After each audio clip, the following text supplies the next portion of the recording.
নমস্কাৰ প্ৰাইভেট আসাম কেৰিয়াৰৰ নতুন এটা ভিডিঅ'ত স্বাগতম জনাইছো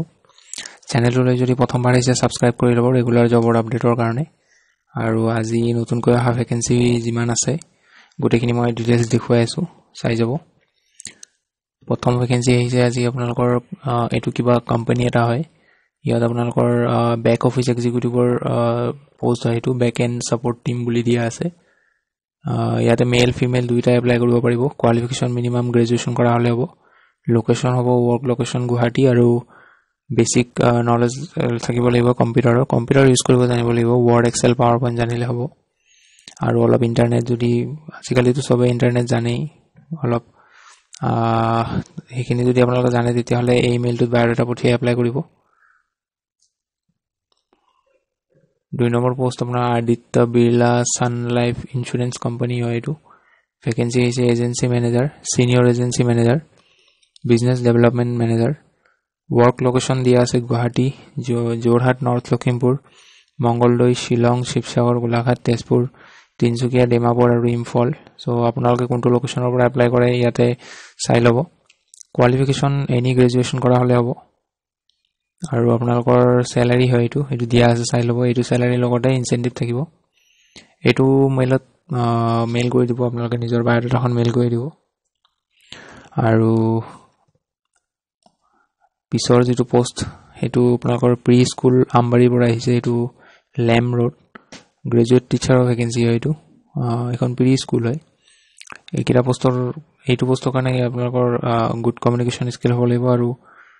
ইংলিশ ল্যাঙ্গুৱেজ ভালকে জানিব লাগিব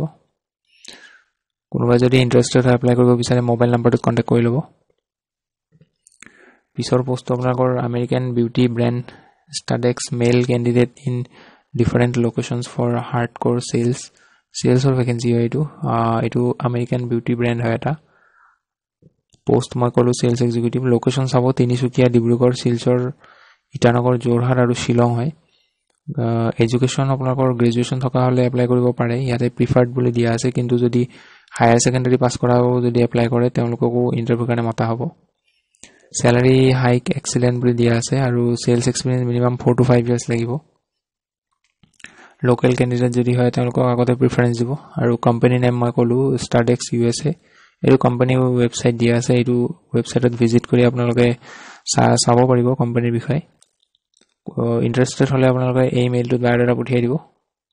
এই সিভি বুলি যেটো দিয়া আছে হেতু আপোনালোকৰ মেইলত নাহিব SVDEY এইখিনি পৰা হে আপোনালোকৰ এইটো মেইল হ'ব SV ৰ পৰা মেইলটো হ'ব পিছৰ পোষ্টটো আপোনালোকৰ ৰিটেইল ট্ৰেইনাৰৰ পোষ্ট হয় MBA মাৰ্কেটিং কৰা যদি হয় আছে কোনোবা তেতিয়া হলে এপ্লাই কৰিব পাৰে ফ্ৰেছাৰ এক্সপেৰিয়েন্স দুইটা এপ্লাই কৰিব পাৰিব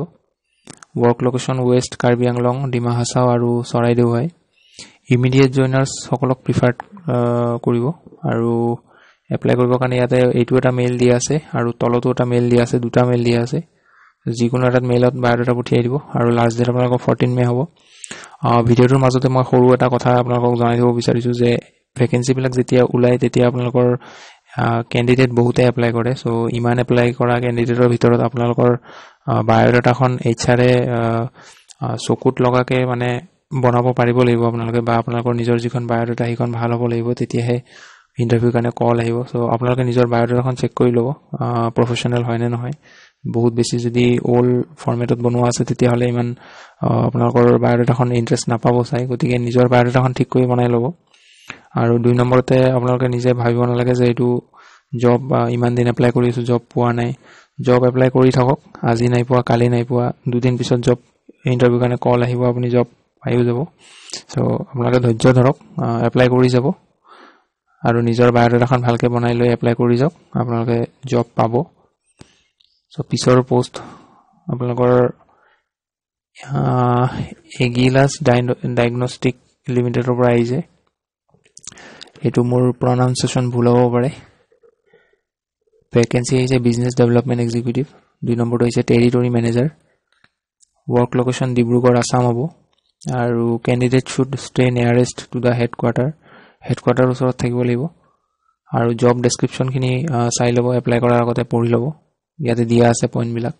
মই এতিয়া পঢ়ি নিদু আপোনালোকে নিজে পঢ়ি চাব এইখিনি ৰিকোয়াৰ্ড প্ৰফাইল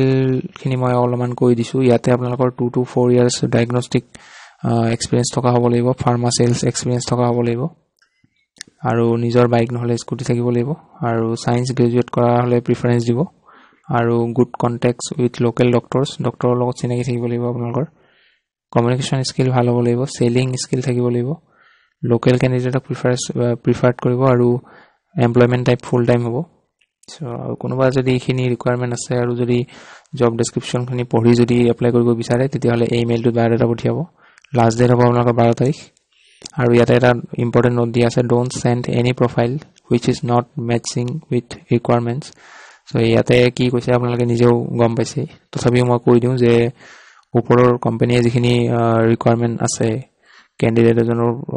যিখিনি বিচাৰিছে সেইখিনি যদি আপোনালোকৰ নাথাকে তেতিয়াহলে এপ্লাই নকৰিব মিছামিছি কাৰণ শৰ্টলিষ্ট নকৰে ইন্টাৰভিউ কাৰণে কল নাহিব সো যাৰ এলিজিবিলিটি ক্ৰাইটেৰিয়া খিনি মিলে তেওঁলোকে এপ্লাই কৰি ল'ব পিছৰ পোষ্ট আপোনালোকৰ ডাউনটাউন ইউনিভাৰ্চিটি পৰা আহিছে পোষ্ট আহিছে মাৰ্কেটিং অফিচাৰ জব ডেসক্ৰিপচন ইয়াতে দিয়া আছে এনি গ্ৰেজুৱেচন কৰা হলে হ'ব এক্সপেৰিয়েন্স থকা হ'ব লাগিব অৰ্গানাইজিং নেটৱৰ্কিং এণ্ড প্ৰমোশনাল ইভেন্টস ফৰ এডমিশনৰ কাৰণে কাম কৰিব লাগিব বেসিক্যালি জব লোকেশন আপোনালোকৰ শিলচৰ হ'ব কোহিমা ডিমাপুৰ শিলিগুৰি পাটনা আৰু শিলং হ'ব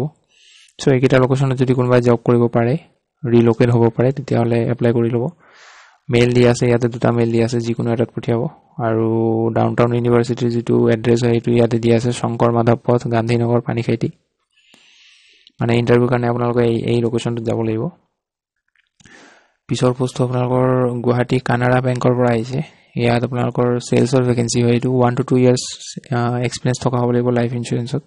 বা বেংকিং সেক্টৰত থকা হ'ব লাগিব এটো মাস্ট হয় লোকেশন গুৱাহাটী হ'ব আৰু কোৱালিফিকেশন গ্ৰেজুৱেচন কৰা হলে হ'ব মেন্ডেটৰি বুলি দিয়া আছে গ্ৰেজুৱেচন কৰা হ'ব লাগিব এটো হল আপোনালোকৰ বেংকৰ এড্ৰেছ হয় আৰু ইয়াতে আপোনালোকৰ ইন্টাৰভিউ ডেট দিয়া আছে 13th May 2024 13 তাৰিখে আপোনালোকৰ ইন্টাৰভিউ হ'ব ৰাতিপুৱা 11টা বজাৰ পৰা 4টা বজালৈকে হ'ব নিজৰ যিখিনি ডকুমেন্টছ আছে আৰু যিটো বায়োডাটা হয় আপোনালোকৰ সেইখিনি লৈ আপোনালোকে এই এড্ৰেছটোত গুচি যাব ইন্টাৰভিউ কাৰণে 13 তাৰিখে ৰাতিপুৱা 11টা বজাৰ আগতে যাব পিছৰ পোষ্ট আপোনালোকৰ কামাখ্যা ইকুইপমেন্টৰ পৰা আহিছে পোষ্ট আহিছে corporate sales engineer qualification any bachelor degree কৰা হলে হ'ব এক্সপেৰিয়েন্স থাকিব লাগিব 06 months to 1 year 6 মাহ এক্সপেৰিয়েন্স মিনিমাম থাকিলে হৈ যাব লোকেশন আসাম বুলি দিয়া আছে এতিয়া আসামৰ কোনখন ডিস্ট্ৰিক্ট হয় মেনশন কৰা নাই সো এপ্লাই কৰিবৰ কাৰণে ইমেইলটোত বায়োডাটা পঠিয়াই দিব যদি শৰ্ট লিষ্ট কৰে তেতিয়া খুদি ল'ব আপোনালোকে কোনটো ডিস্ট্ৰিক্টৰ কাৰণে হ'ব পিছৰ পোষ্ট আপোনালোকৰ এটো কিবা দোকান এখনৰ পৰা আহিছে নেকি নে কিবা এন্টাৰপ্ৰাইজ হয় নাজানো এটো আপোনালোকৰ এক নম্বৰ পোষ্ট আহিছে জুস মেকাৰ স্যালাৰি 10000 to 13000 হ'ব আৰু 2 নম্বৰটো জুস মেকাৰৰ হেল্পাৰ হিচাপে কাম কৰিব লাগিব স্যালাৰি 8000 হ'ব স্যালাৰি নেগোশিয়েবল বুলিও দিয়া আছে ইয়াতে যিখিনি দিয়া আছে সেইখিনি মানে ফিক্স বুলি ভাবিব নালাগে ইন্টাৰভিউ টাইমত যদি আপোনালোকে বেছিকে যদি তেওঁলোকক কনভিন্স কৰাই ল'ব পাৰে তেতিয়াহলে স্যালাৰি বেছি পাব তাৰ লগতে আপোনালোকৰ ইনসেন্টিভ থাকিব ওয়াৰ্ক লোকেশন গুৱাহাটী হ'ব আসাম সো কোনোবা ইন্টাৰেষ্টেড হলে এই ইমেইলটোত বায়োডাটা পঠিয়াব ইয়াত কোনো ধৰণৰ মানে কোৱালিফিকেশনৰ কথা মেনশন নকৰিলে তো আপোনালোকৰ যদি কোৱালিফিকেশন হাই সেকেন্ডাৰী পাস কৰা আৰু গ্ৰেজুৱেচন কৰাও যদি আছে বা ক্লাস 10 পাস কৰা সকলো এপ্লাই কৰি চাব ইয়াতে যেহেতু মেনশন কৰা নাই কোৱালিফিকেশনৰ কথা সো ক্লাস 10 পাস কৰা সকলকো এপ্লাই কৰিব হয়তো পাৰিব সো এপ্লাই কৰি ল'ব আপোনালোকে সো এইটো আজি শেষৰ পোষ্ট আছিল সো ভিডিওটো ভাল পালে লাইক এটা কৰি দিব আৰু লগ পাম পুনৰ নতুন এটা ভিডিওত সো আজিলৈ আহো ধন্যবাদ